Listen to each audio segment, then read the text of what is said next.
Hello जी, जय हिंद, जय भारत। कैसे सब लोग? उम्मीद है सब ठीक होंगे। तो स्वागत है आपका एक नए सेशन में। और इस सेशन में बेटा हम डिस्कस करने वाले डिजीज और क्लासिफिकेशन ऑफ डिजीज।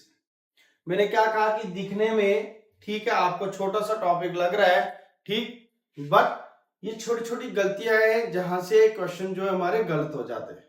ठीक है, छोटे छोटे टॉपिक है जिनको हम ध्यान नहीं देते। जैसे मैं फिर से बोल रहा हूं, पहली वीडियो में मैंने आपको इस चैप्टर की पहली वीडियो में गुड ह्यूमर हाइपोथेसिस के बारे में बोला है। 80% बच्चों को उसके बारे में पता नहीं होता है। ठीक है, गुड ह्यूमर हाइपोथेसिस क्या है, तो उसके बाद उसको रिप्लेस किसने किया, डिसअप्रूव किसने किया, उसके ड्रॉबैक्स क्या थे, वो चीज हम डिस्कस कर चुके हैं। फिर उसके बाद मैंने दूसरी वीडियो में ड्रॉबैक्स के बारे में बताया था, वो चीज आ गई। ठीक है, फिर एक वीडियो इससे पहले जो हमने डिस्कस की तो उसमें भी कुछ इंपॉर्टेंट चीजें, हेल्थ की डेफिनेशन। ठीक है, आप देख सकते हो कि भाई हेल्दी होने का मतलब सिर्फ इतना नहीं है कि हमें कोई बीमारी नहीं है। ठीक है, हेल्दी होने के और भी बहुत सारे मतलब हैं, और वो मतलब क्या है वो जानने के लिए आप जो मेरे 3rd नंबर की वीडियो इस चैप्टर की वो देख सकते हो। आज हम देखेंगे डिजीज और डिजीज की क्लासिफिकेशन। तो बेटा डिजीज होता क्या है, तो सबसे पहली बात हम डिजीज की डेफिनेशन की बात करेंगे। तो डिजीज की डेफिनेशन यहां पर बता रही है कि डिजीज का मतलब होता है is an abnormal condition in which normal functioning of one or more organ या organ system is adversely affected। ठीक है, बुरे तरीके से क्या है, अफेक्ट हो गई है, प्रोड्यूसिंग, जिसकी वजह से क्या आ गया, कुछ सिम्टम्स मिल रहे हैं आपको और कुछ साइन मिल रहे हैं। मतलब जब हमारी बॉडी का कोई ऑर्गन या ऑर्गन सिस्टम, ठीक है, प्रॉपरली काम ना करे, ठीक है, तो और सिम्टम्स दिखना शुरू हो जाए, तो इसका मतलब उसको हम क्या बोलेंगे, उसको बोलेंगे हम डिजीज बोलेंगे। That is the disease. ठीक, तो ये इतनी सी बात आपको याद रखनी, डिजीज की डेफिनेशन। क्लासिफिकेशन ऑफ डिजीज में हम यहां पर दो की बात कर रहे हैं। एक डिजीज जो है वो है कोजेनाइटल और एक है एक्वायर्ड। तो दो डिजीज मैंने क्या कहा, डिजीज का मैंने एबनॉर्मल फंक्शनिंग। ठीक है, जब हमारी बॉडी का कोई ऑर्गन, एक से ज्यादा ऑर्गन या ऑर्गन सिस्टम एडवर्सली अफेक्ट हो और जिसकी वजह से प्रॉपरली काम ना कर सके और कुछ साइन और सिम्टम्स हमें दिखना शुरू हो जाए कि कुछ तो गड़बड़ है, तो हम उसको डिजीज कहेंगे।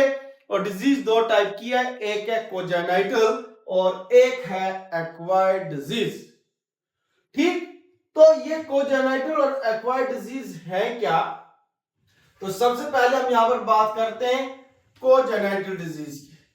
बेटा कोजेनाइटल डिजीज वो डिजीज होती है जो प्रेजेंट होती किसी इंडिविजुअल में सिंस बर्थ। ठीक है, पैदा होते ही वो प्रॉब्लम उस बच्चे में या उस इंडिविजुअल में है, उस डिजीज को हमने क्या नाम दे दिया, कोजेनाइटल। जैसे down syndrome, Klinefelter syndrome, Turner syndrome, Edward syndrome. ठीक है, ये डिसऑर्डर्स है, ये मैंने समझाए भी है एक टॉपिक में, दैट इज एमनियोसेंटेसिस। आप चाहो तो आप देख सकते हो उस टॉपिक को, वहां पर मैंने इनका जिक्र किया भी। ये डिजीज इन्हें क्या कहा, जो जो बाई बर्थ होती है उनको हम क्या कहते हैं, कोजेनाइटल की।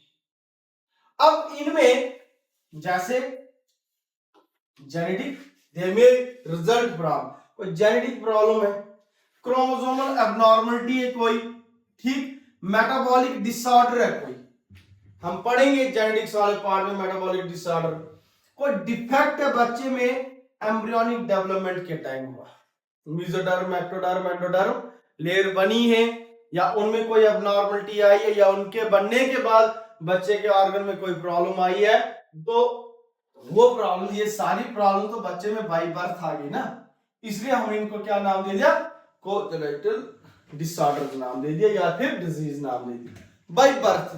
और बाई बर्थ ये किस फॉर्म में हो सकती है, मेटाबॉलिक डिसऑर्डर की फॉर्म में हो सकती है, जेनेटिक डिसऑर्डर की फॉर्म में हो सकती है, या डिफेक्ट हो सकता है कोई बच्चे में एम्ब्रियोनिक डेवलपमेंट के टाइम हुआ जो। ठीक, इसको एक क्लासिफिकेशन में एक केस हम ये पढ़ते हैं, दूसरा आ गया हमारे पास एक्वायर्ड डिजीज। एक्वायर्ड डिजीज जो है ये वो डिजीज होती है, ठीक है, जो किसी इंडिविजुअल में डेवलप होती है आफ्टर बर्थ। कब डेवलप होंगी ये? आफ्टर बर्थ, बर्थ के बाद डेवलप हुई भाई। इसका मतलब बच्चा जब पैदा हुआ था तो पैदा होने के बाद उस बच्चे में वो प्रॉब्लम आई है। अगर पैदा होने से पहले या बर्थ के टाइम ही बच्चे में प्रॉब्लम आई है तो वो हम उसको किस में रखेंगे? कोजेनाइटल डिजीज में रखेंगे। एक्वायर्ड डिजीज जो है इनने क्या कहा कि ये आफ्टर बर्थ, और इसके लिए कोई इंटरनल या फिर एक्सटर्नल फैक्टर जो वो रेस्पॉन्सिबल हो सकता है। कोई इंटरनल या फिर एक्सटर्नल फैक्टर इसके लिए रेस्पॉन्सिबल हो सकता है। इसमें जैसे हमारे पास एक जो डिजीज, इसको फर्दर क्लासिफाई किया हमने जैसे इंफेक्शियस डिजीज। ये बेटा सबको पता है इंफेक्शियस डिजीज, ये नहीं पता होगा तो ये तो सबको पता होता है कम्युनिकेबल डिजीज। ये वो डिजीज है जो स्प्रेड होती है, ट्रांसमिट होती है इन्फेक्टेड पर्सन से एक हेल्दी इंडिविजुअल में, ठीक है। ये वो डिजीज है जो स्प्रेड होती है एक इन्फेक्टेड इंडिविजुअल से एक हेल्दी इंडिविजुअल में, और इनको करवाने के पीछे जिस जो होता है वो होता है कोई माइक्रो ऑर्गेनिज्म। किसी माइक्रो ऑर्गेनिज्म की वजह से ये प्रॉब्लम होती है। वही यहां पर disease caused by pathogenic micro organism. फिर से बड़ी बार मैंने नाम दिया जैसे टाइफाइड, ठीक है, सैल्मोनेला टाइफी, वो आ गया हमारे पास केस, ठीक है। अब ये इधर अगर हम बात करें, they can be transmitted from an infected person to a healthy person either directly or indirectly, directly या इनडायरेक्टली, ठीक है, किसी न किसी तरीके से ये जो डिजीज है ये इन्फेक्टेड इंडिविजुअल से हेल्दी इंडिविजुअल तक जाती है।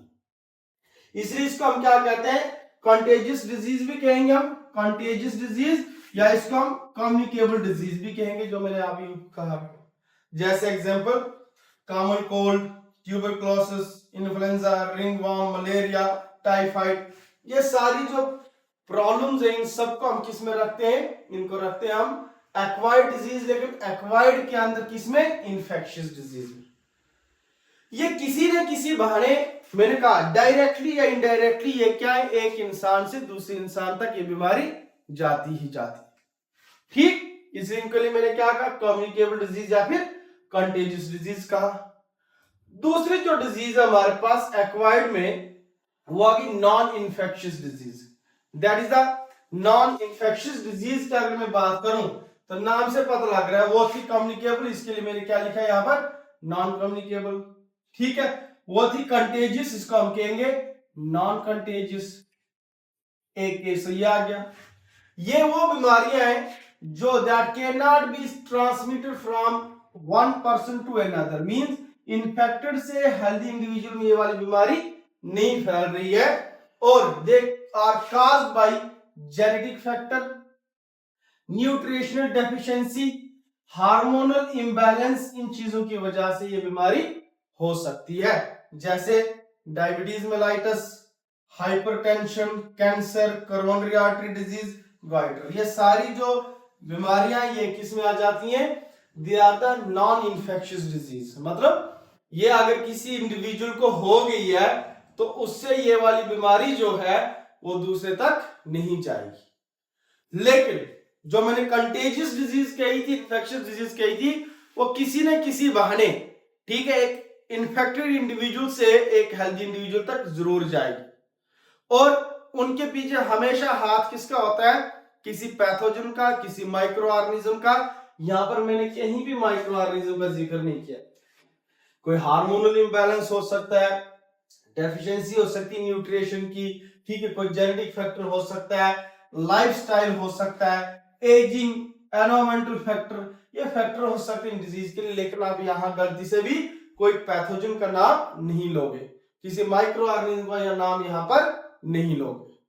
तो ये थी बेटा डिजीज की डेफिनेशन, और डिजीज की डेफिनेशन के साथ क्लासिफिकेशन, ठीक।